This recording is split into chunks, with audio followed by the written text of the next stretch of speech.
Siap.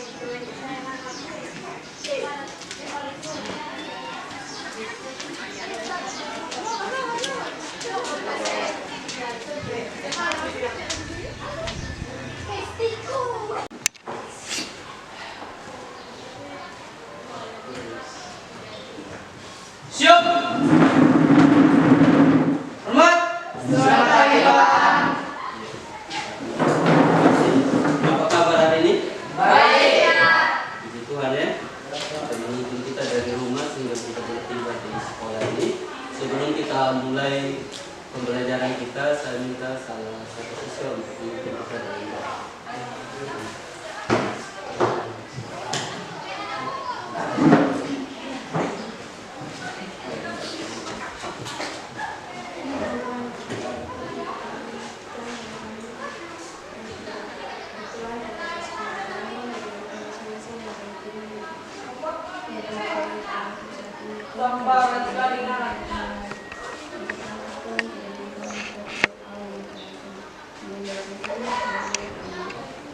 Terima kasih. Oke, Pak Guru akan cek hadirannya. Hadir semua ini hari? Hadir, Pak. Semua 9 orang ya. Oke, pertama-tama dari pembelajaran kita hari ini kita akan belajar tentang materi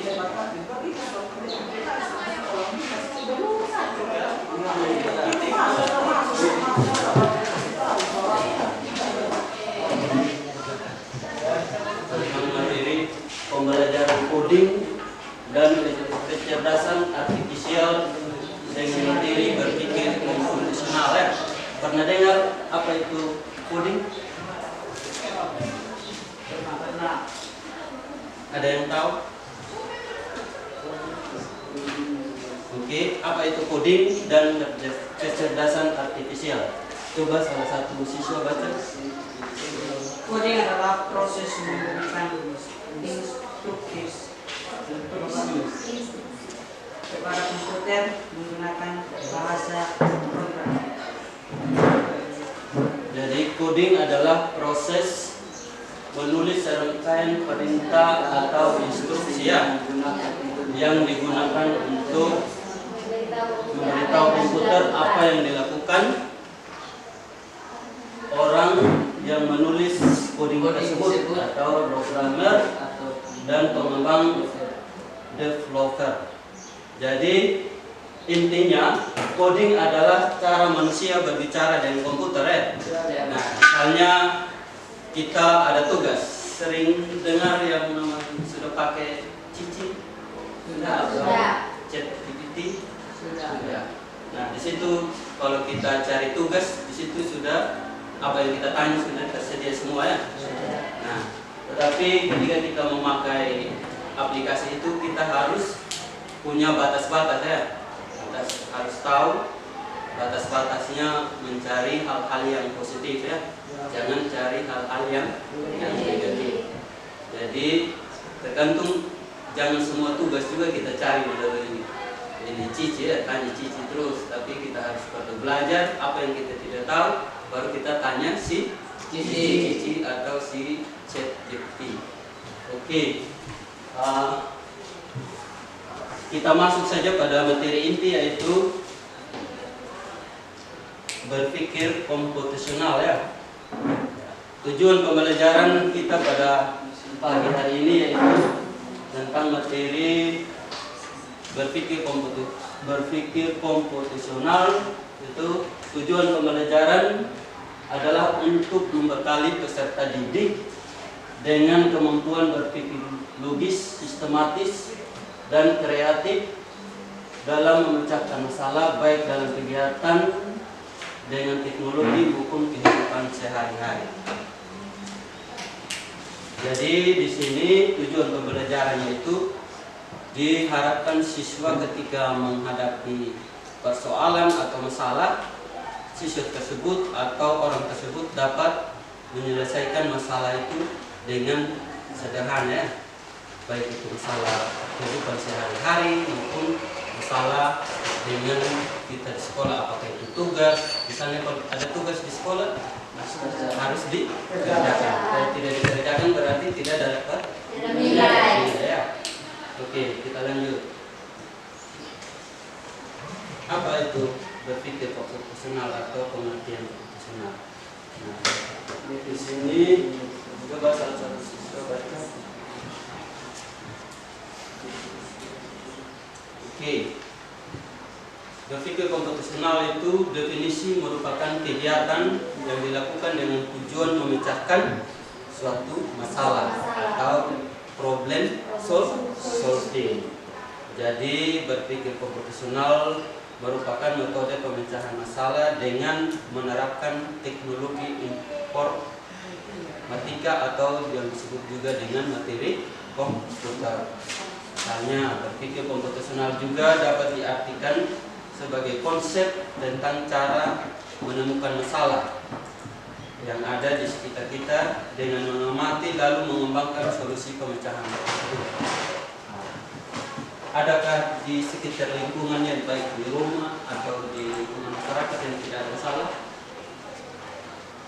Pasti setiap lingkungan ada masalah ya. Yang terutama itu ketika kita membuang sampah sembarangan ya.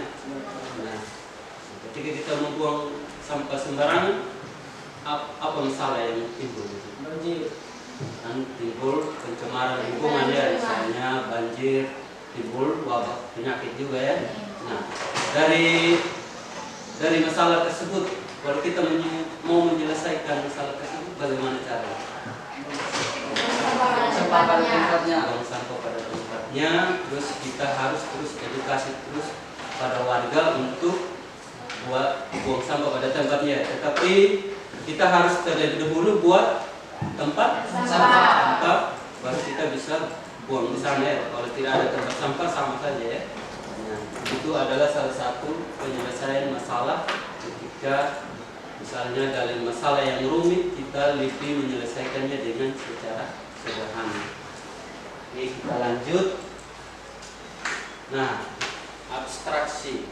Nah, pernah lihat ini gambar-gambar ini di jalan raya? Pernah. Nah, ini adalah rambu-rambu lalu lintas ya. Nah, ini adalah larangan ya. Nah, ketika ini yang warna kuning, kan ada gambar sapi di situ.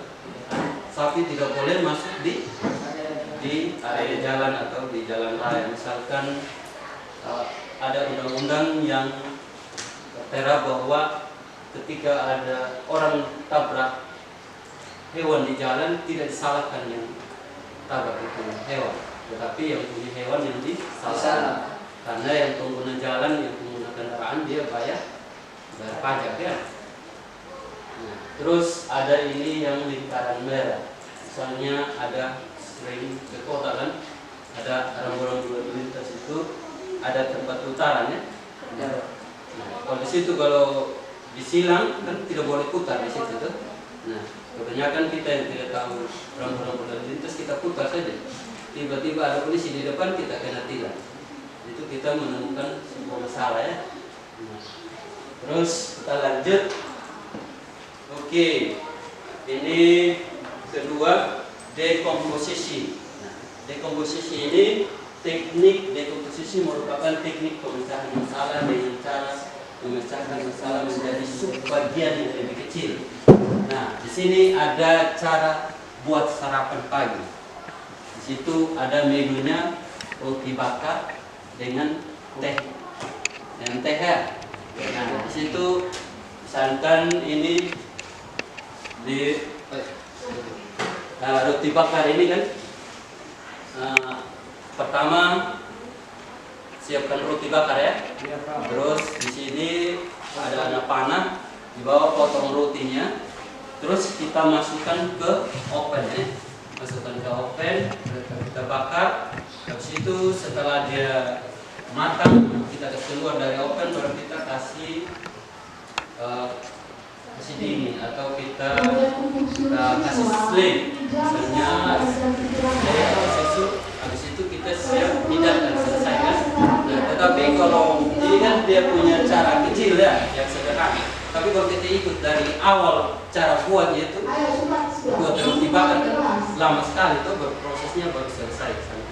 Sampai kita siapkan bahan segala macam, terus alat-alatnya dopok, kita sistem mati dopok baru dia jadi rute. Tapi kita menyelesaikan masalah ini dengan lebih mudah dan sederhana. Ini yang dinamakan berpikir komputasional, menyelesaikan masalah dengan komputasional atau yang dikenal dengan materi komputer atau informatika. Oke, yang ketiga lanjut pengenalan pola. Di sini teknik pengenalan pola merupakan teknik yang digunakan berpikir secara komputasional dengan pengenalan pola tertentu dengan melihat adanya kesamaan ya. Dengan teknik ini dapat dilakukan proses identifikasi dan prediksi. Contohnya, biasa buat nasi goreng. Nah, jadi biasanya kalau kita membuat nasi goreng telur ya, telur mata sapi, misalnya mie goreng juga dan masakan lainnya.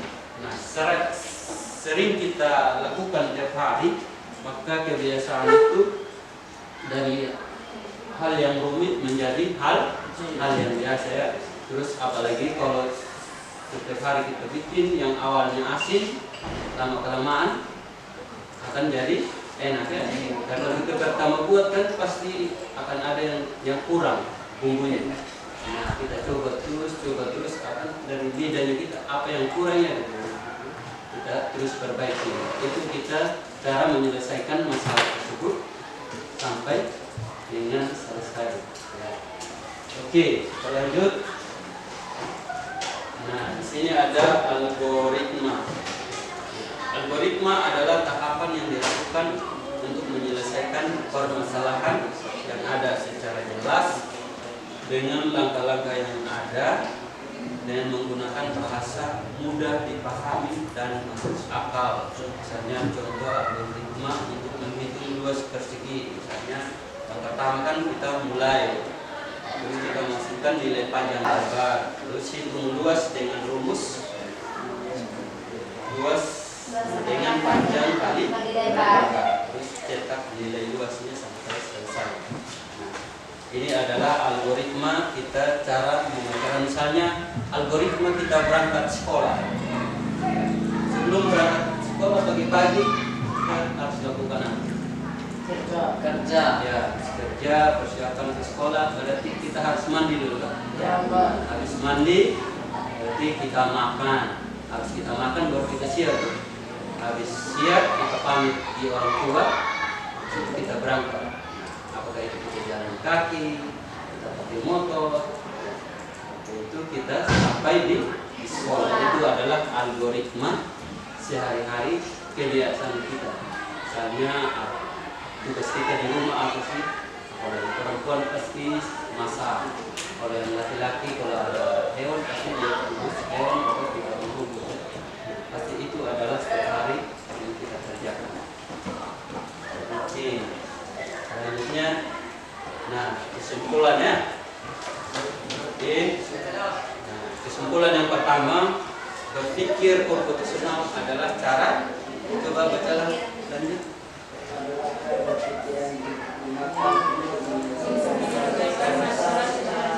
Sistematis dan logis dengan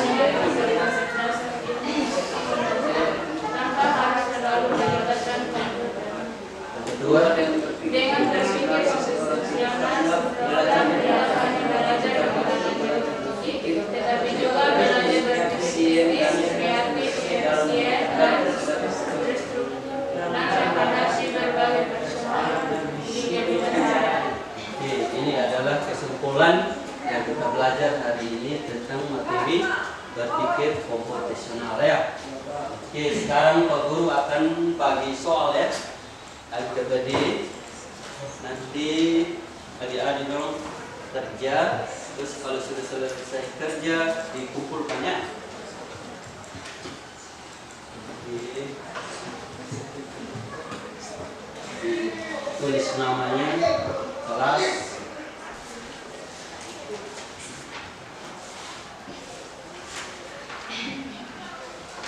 ini soalnya.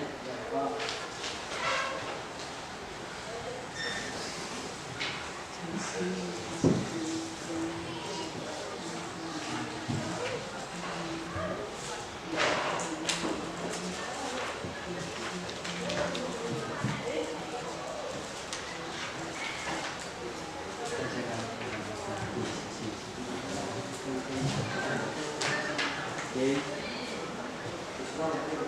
Ya, terus nama kelas. Jadi kalau sudah silakan dikumpulkan beres. Saya kasih waktu 10 menit atau 5 menit untuk dikerjakan.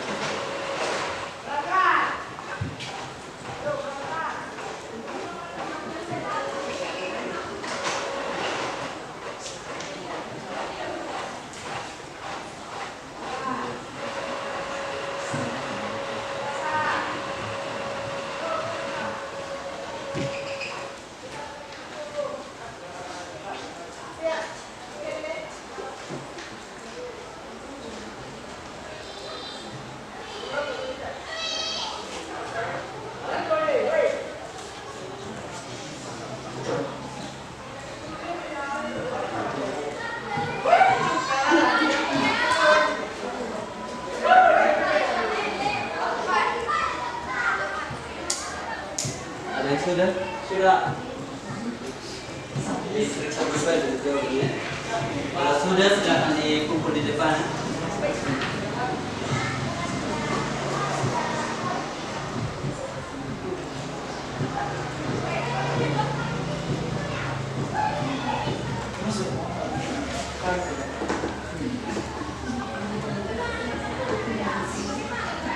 Oke, salah satu siswa kumpul pekerjaan yang kawan-kawan.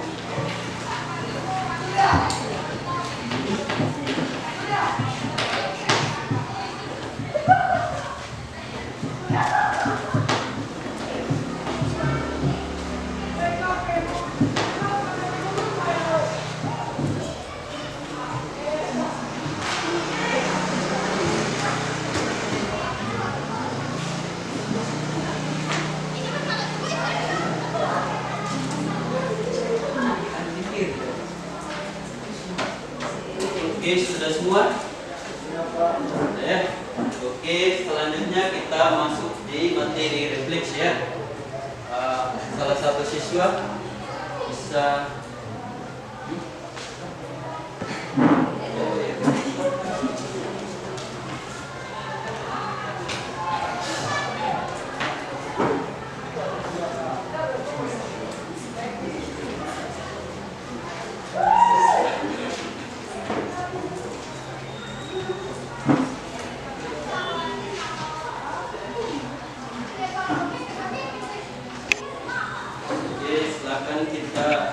silakan refleksi. Salah satu siswa bisa merefleksikan materi yang kita dapat hari ini. Bisa. Nah, mau duluan satu yang perempuan, satu yang laki-laki.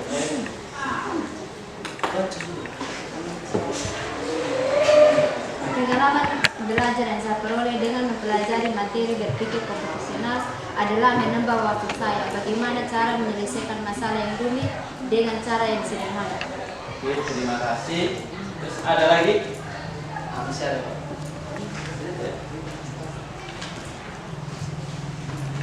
Silakan.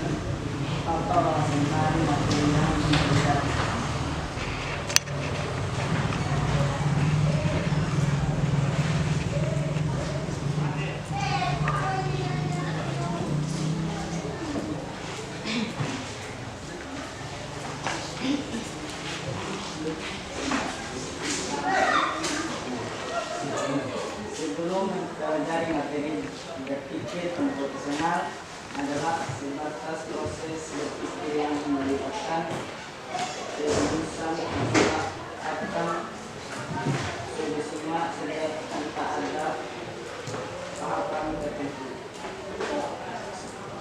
Namun setelah mempelajari materi ini, ternyata penyelesaian masalah yang cukup beberapa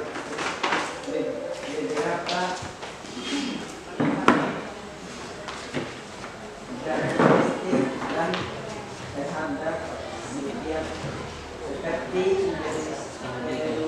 dan masalah. Oke, baik, terima kasih ya. Itu adalah refleksi dari kawan-kawan. Bisa ada yang mau refleksi kan?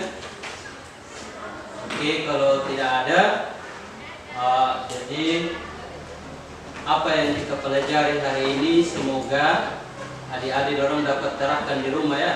Ketika ada masalah yang rumit, jangan lari dari masalah tersebut ya. Tetapi kita harus hadapi, kita menyelesaikan masalah tersebut. Apakah itu masalah ada masalah di sekolah dengan tugas, atau masalah di rumah dengan orang tua, apalagi kalau ada yang tinggal dengan keluarga, ya kita harus berpikir secara komputasional ya. Kita berpikir secara komputasional, bagaimana cara kita menyelesaikan masalah tersebut dan kita mendapatkan solusi dan kita dapat keluar dari masalah tersebut. Jadi intinya sekian saja pembelajaran hari ini. Minggu depan kita akan belajar modul 3 tentang bagaimana memanfaatkan AI di sekolah kita ya. Oke, sekian dan terima kasih. Sebelum kita tutup, salah satu siswa memimpin kita doa penutup. Yang laki-laki boleh.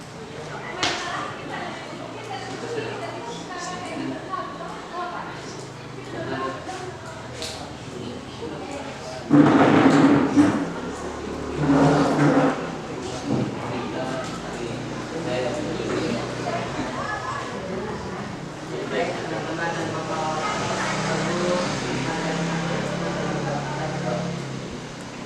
terima kasih Tuhan karena kita meninggalkan dari awal hidup kami tidak pada Tuhan. Sekarang kami mau berpisah dari tempat ini, mulai penjalan dan menjadi kami, agar kami tiba di rumah kami masing-masing.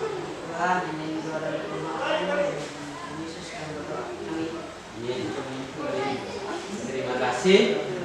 Oke, sampai ketemu minggu depan. Tuhan Yesus